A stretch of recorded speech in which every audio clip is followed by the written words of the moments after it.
You know, we want to get back in the classroom, and this is kind of sad to us to see this all happen, but one of the most heartening things is we have had so much student support.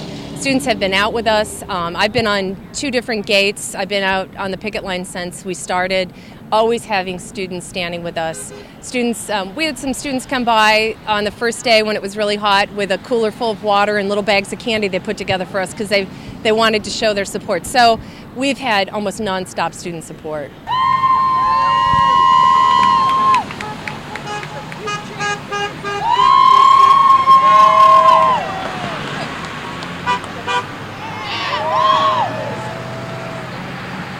I am here to support the faculty, representing the student body, supporting the faculty.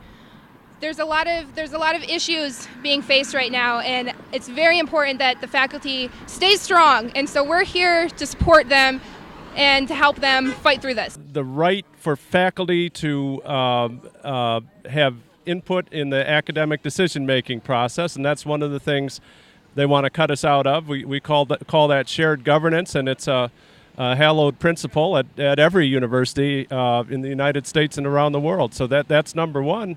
Number two, they want to foist off on us a discriminatory, inferior health care plan, and we're not going to have that either.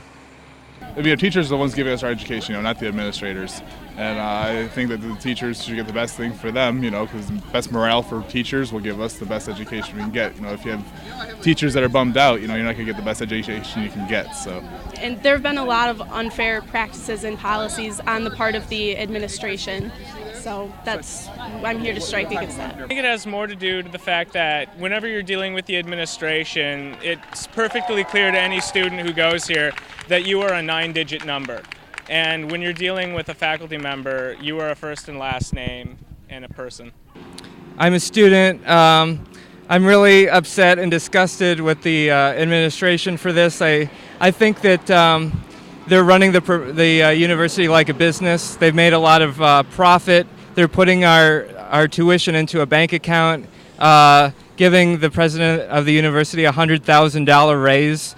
They don't like the principle of shared governance, and that this sort of gets in their way. And of course, I suppose any bureaucrat would like to be able to have it the way he or she wants it, but that's not how universities run. It's a shared process, and of course, you want the academics to be involved in the academic decision making.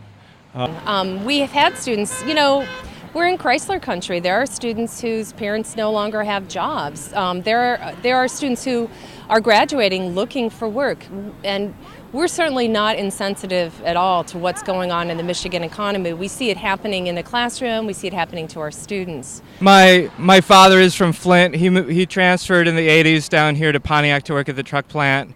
So that's where my family is from, this area, Pontiac, Auburn Hills.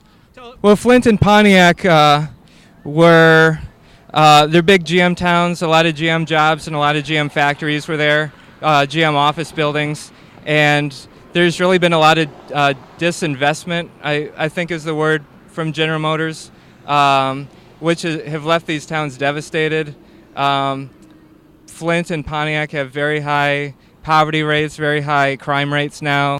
And so, it's been an interesting thing to kind of stand up and say we're going to strike in this kind of environment, but, I think we can't stand back and be exploited because the university is taking advantage of the economic situation.